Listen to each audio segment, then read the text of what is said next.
Hey guys, it's your favorite Jenga blog here, coming to you with some new content.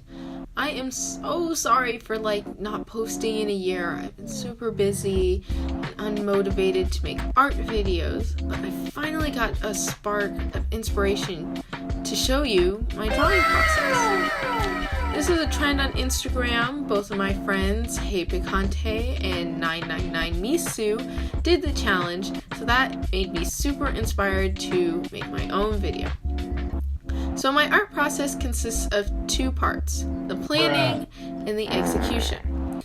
The planning stage consists of, getting the idea, making the concept art, and starting the sketch. I mainly get my ideas off of Pinterest. You can follow me there to see where I get most of my ideas.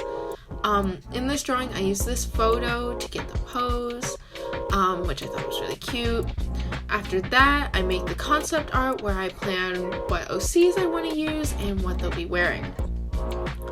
On a 200 by 250 pixel canvas, I start with the sketch. I try to make it as close to the final look as possible, but as you'll see in the video, that doesn't always come to plan.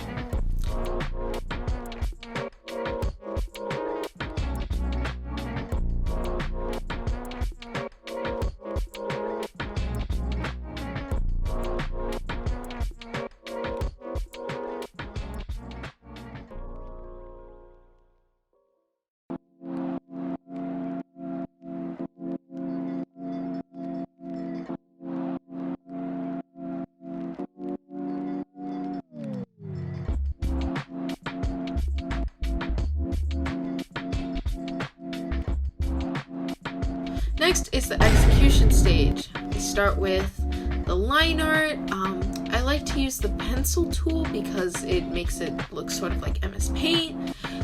It also has solid edges rather than the faded edges, which makes it easier when I get to the coloring stage.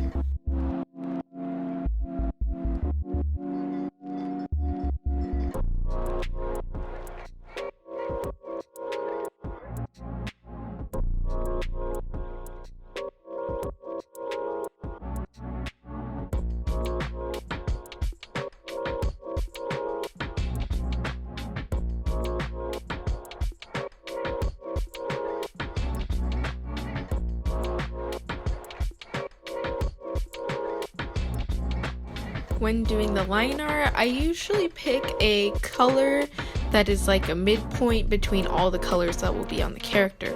So for example, Lillian, the girl that you're seeing right now, her main color scheme is purple, black, and white. So I try to pick a color that will be a midpoint of all of those colors together and then make it a touch darker so it's a little more defined.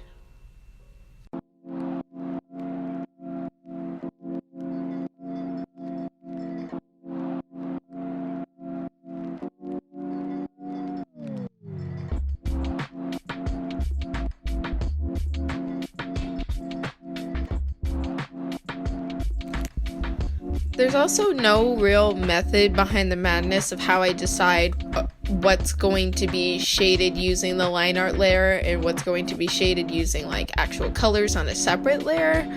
For example, here on Lillian, I use the line art layer to shade in her stars on her cheeks, but I don't use the line art layer to shade her little bunny ears.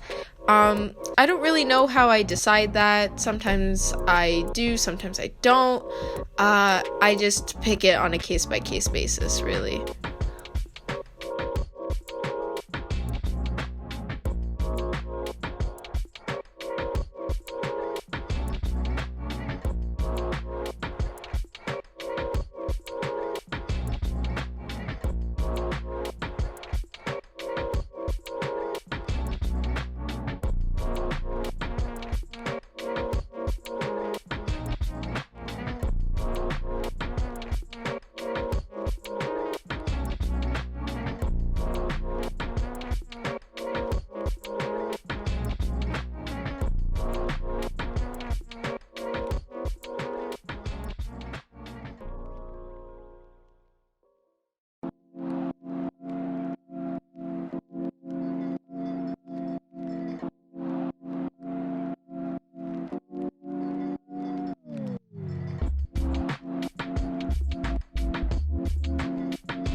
Next is coloring. I select the outer edges of my line art and then invert that selection so it works as a mask, so I can color within the lines without having to, actually color within the lines.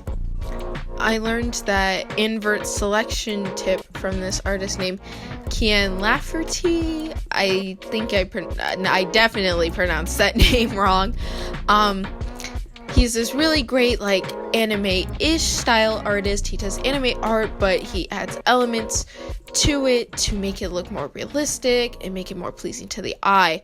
I learned it from this one episode where he talked about his lighting process and how you can use lighting to make your images look so much better.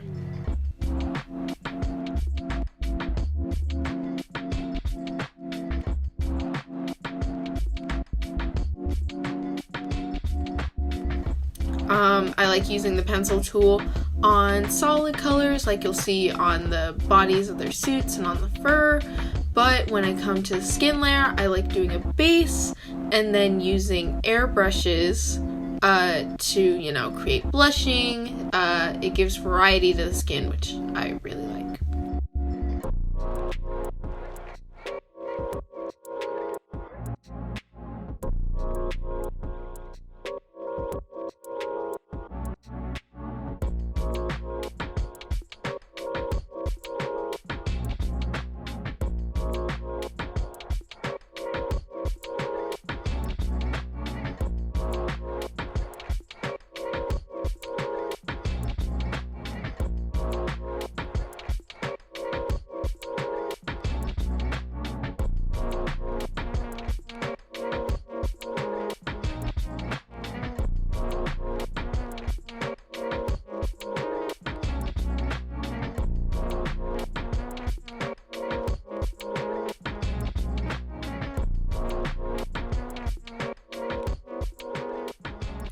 After that, I do shadows. I usually use violet or blue. On this one, you'll see me use green, but I'll change it to violet and blue.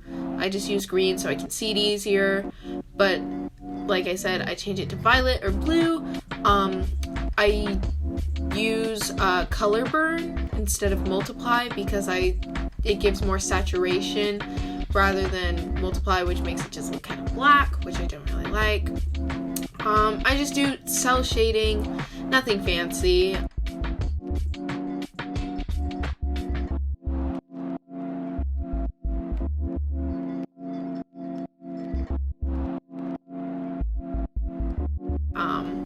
After that, I collapse the line art layer and the shadows layer and the color layer into one folder. So they're still separate, but they're just in a folder. I take that folder and I duplicate it, and then I actually collapse it into one layer. Using the alpha lock setting, I color it all in white, and then I set it to divide. Off screen, I have my color wheel and my layers. I don't know why they didn't record, but just take my word for it. I have a color wheel, and on the color wheel, I pick a blue color that's opposite to the actual gold color that I want to use, because it's set on divide. It takes the opposite of what you actually want. So using a blue color and an airbrush, I go over and put lights on my characters, so usually the tops of their head, their shoulders. If they're wearing a hat, I usually light that up. I do this twice, so I duplicate the folder twice and collapse it and make it white, but I change it to multiply, and I usually do a shadow gradient of purple to give it a little extra depth, but I don't do it in this picture because I just didn't think it looked good. After that, I add special effects. I make another duplicate folder and collapse it into one layer again. I add a grain filter and a color channel filter to make it look like a chroma split effect, like those red blue 3D glasses, to give it a chroma split. After that, on another layer, I add geometric shines, so like the little stars and little like dots stuff. And then I add a background from Pinterest. So yeah, that's basically my entire art process.